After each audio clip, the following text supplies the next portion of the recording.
So hello everyone, welcome to our class and आज की class में हम क्लास 11th का जो ज्योग्राफी का सिलेबस है 2026 के लिए ये डिस्कस करने जा रहे हैं। साथ में मैं आपको कुछ मिथ हैं जो क्लास 11th से रिलेटेड है उसके बारे में भी जो आपका डाउट है वो सब क्लियर करूँगा मैं आज के सेशन में। एंड बहुत सारी चीज़ें हैं जो आज हम बात करेंगे।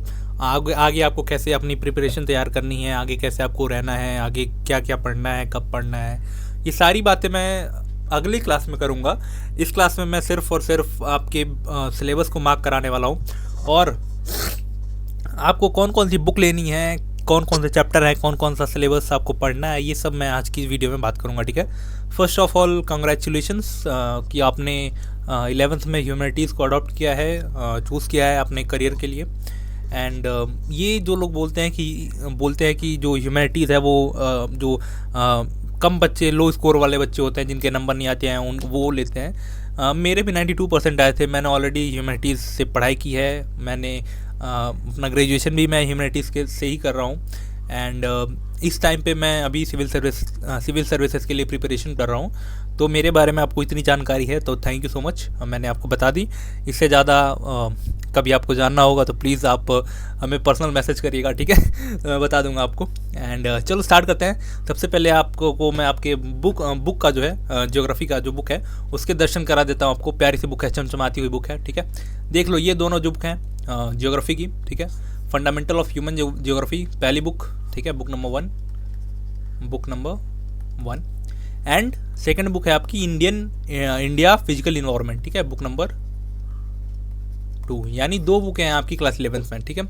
देखो, अगर मैं एक सिंपल सा फंडा आपको बताऊं तो जो ज्योग्राफी होती है इसको हम 2 पार्ट में पढ़ते हैं, ठीक है। ज्योग्राफी जो होती है उसको हम 2 पार्ट में पढ़ते हैं, ठीक है। पहला फिजिकल ज्योग्राफी और दूसरा ह्यूमन ज्योग्राफी, PHY ज्योग्राफी, ठीक है।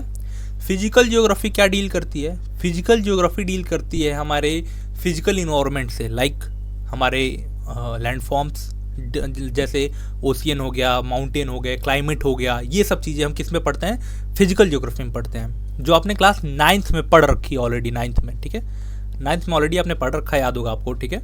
और ह्यूमन ज्योग्राफी में हम क्या पढ़ते हैं? ह्यूमन ज्योग्राफी में हम पढ़ते हैं एग्रीकल्चर, ठीक है। एग्रीकल्चर पढ़ते हैं, पॉपुलेशन डिस्ट्रीब्यूशन पढ़ते हैं, ठीक है। पॉपुलेशन कहाँ पे है, पॉपुलेशन को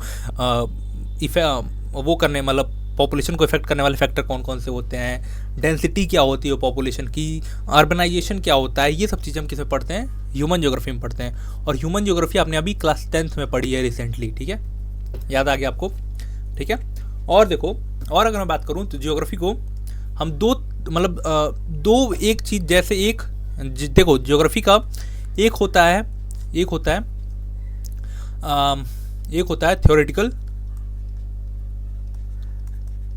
थ्योरेटिकल पोर्शन और एक होता है एप्लीकेशन फैक्ट, ठीक है। तो जो थ्योरेटिकल फैक्टर है, जैसे सन कैसे बना, अर्थ कैसे बनी, ठीक है, सन कैसे बना, अर्थ कैसे बनी, क्लाइमेट कैसे चेंज होता है, ठीक है, मॉनसून कैसे आता है, तो ये सब चीज़ें हम किस बुक में पढ़ेंगे? इस बुक में पढ़ेंगे, ठीक है। क्लाइमेट कैसे बनते हैं, ठीक है, अर्थ कैसे बना, ह्यूमन कैसे धरती पे आई, ये सब चीज़ें हम इसमें पढ़ेंगे। और उसको एप्लीकेबल करेंगे हम इंडिया के कॉन्टेक्स्ट में इस बुक में, कि इंडिया में कैसा ड्रेनेज सिस्टम है, इंडिया में कौन सी नदी कहाँ पे बहती है, इंडिया में कौन सा पहाड़ कहाँ पे, ये सब चीज़ें हम इस बुक में पढ़ेंगे, ठीक है। तो आपको दोनों बुक से मैंने थोड़ा थोड़ा इंट्रोडक्शन करा दिया है आपका, ताकि आप दोनों बुक को बहुत अच्छे से समझ जाओ कि क्या किस बुक में आपको पढ़ना है, ठीक है। थ्योरेटिकल पोर्शन हम इसमें पढ़ेंगे और जो इसके एप्लीकेशन है इंडिया के कॉन्टेक्स्ट में हम इसमें पढ़ेंगे, ठीक है। 2 बुक हैं आपकी, ठीक है। अगर मैं सिलेबस की बात करूँ तो सिलेबस जो पहली बुक है आपकी फंडामेंटल ऑफ फिजिकल ज्योग्राफी, इसमें 14 चैप्टर हैं। आप एक काम करो, आप जो पहला पेज है आपका नोटबुक का, उस पर एक इंडेक्स बनाओ, ठीक है। इंडेक्स में पहला चैप्टर नंबर और नेम, ठीक है, नेम ऐसे लिखो, ठीक है, नेम, ठीक है। इंडेक्स बनाओ ऐसे, ठीक है। पहला चैप्टर आपका क्या है? ज्योग्राफी एज अ डिसिप्लिन, ठीक है। देखो, इसको मैं डिटेल में बात करूंगा अभी आने वाले आगे टाइम में, ठीक है। तो आपको अभी बस मार्क करना है कि कौन कौन सा चैप्टर आपको पढ़ना है, ठीक है। चैप्टर नंबर 2 है आपका the origin and evolution of earth. Chapter number 3 है आपका interior of the earth.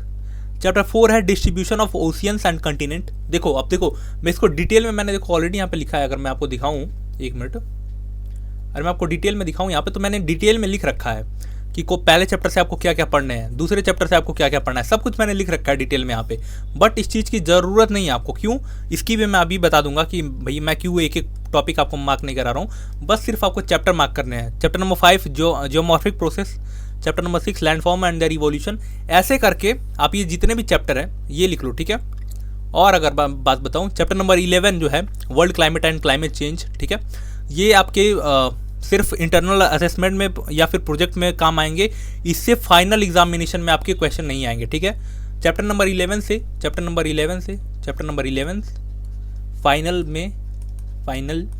Exam में क्वेश्चन नहीं आएंगे, ठीक है। और बाकी सबसे आएंगे, ठीक है। और चैप्टर नंबर 14 से नहीं आएंगे, ठीक है, चैप्टर नंबर 14 से, ठीक है। इससे सिर्फ आपको प्रोजेक्ट का काम दिया जा सकता है, इंटरनल असेसमेंट में काम आ सकता है, ठीक है। तो और जितने आपके 12 चैप्टर बचे, 12 चैप्टर से आपके क्वेश्चन आएंगे, ठीक है। अगर मैं बुक 2 की बात करूं आपके, एक मिनट रुको, अगर मैं बुक 2 की बात करूं आपके, एक मिनट, ये पानी रखा है मैंने यहाँ पे।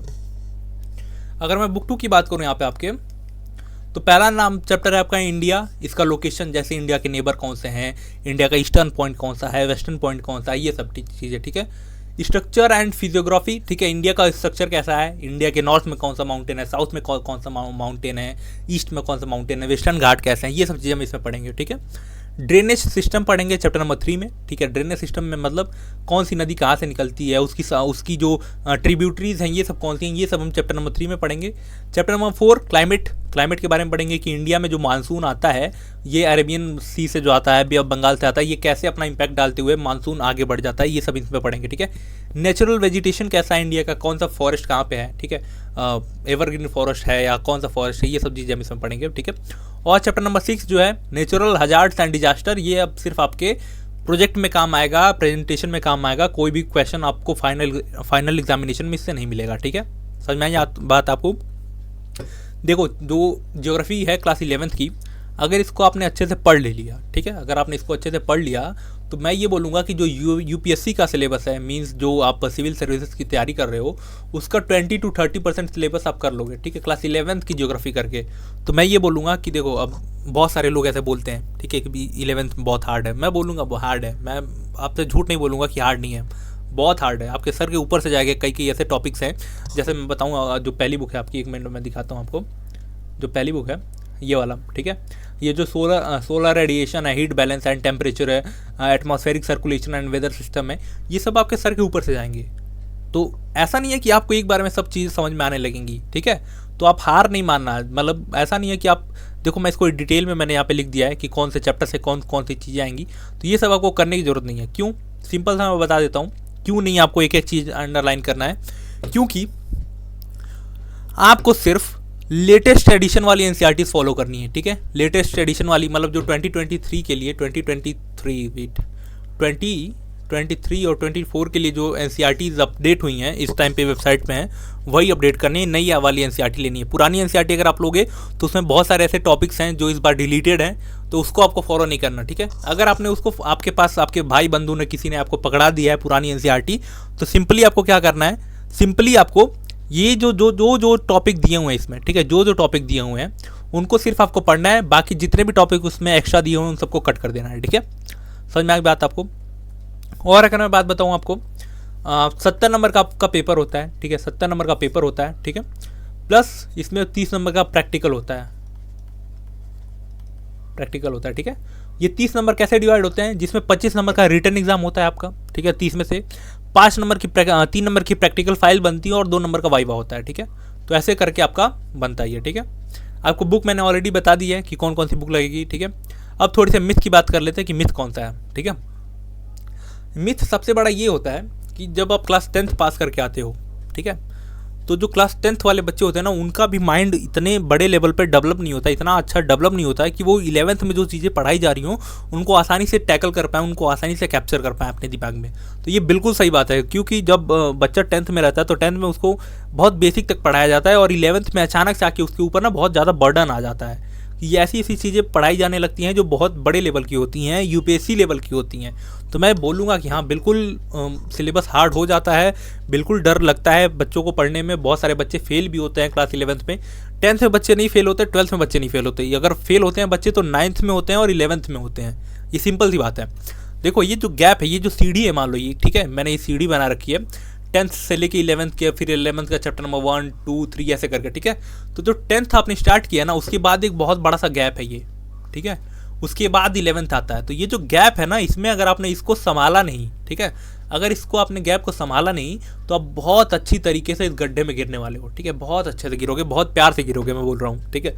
देखो मैं डरा नहीं रहा हूँ, आपको सच्चाई है। आपको अगर आप तैयारी कर रहे हो, ह्यूमैनिटीज़ आपने अडॉप्ट किया है, तो किसी ने ये बोल दिया कि आप ह्यूमैनिटीज़ बहुत ईजी होती है तो आपने ले लिया, तो आप, मैं बता रहा हूँ आपको बहुत धक्का लगने वाला है ये सुन के कि जो जो ज्योग्राफी है आपकी ह्यूमैनिटीज़ सब्जेक्ट की, ये बहुत हार्ड है, ठीक है। आप ऐसा लगेगा, कई कई चैप्टर ऐसे हैं जिसमें आपको ऐसा लगेगा कि आप फिजिक्स ही पढ़ रहे हो, ग्रेविटेशनल फोर्स पढ़ रहे हो, आप ये सारी चीज़ें पढ़ रहे हो, न्यूटन का लॉ पढ़ रहे हो, इसमें भी ये हैं सारी चीज़ें, ठीक है। तो आपको बहुत, ये जो गैप है ना क्लास 10th से लेके 11th के बीच में, ठीक है, ये जो इतना बड़ा सा एक गैप है, जो सीढ़ी मिसिंग है यहाँ पे, जो स्टेयर मिसिंग है यहाँ पे, उसको आपको फिल करना पड़ेगा। और ये फिल कैसे होगा?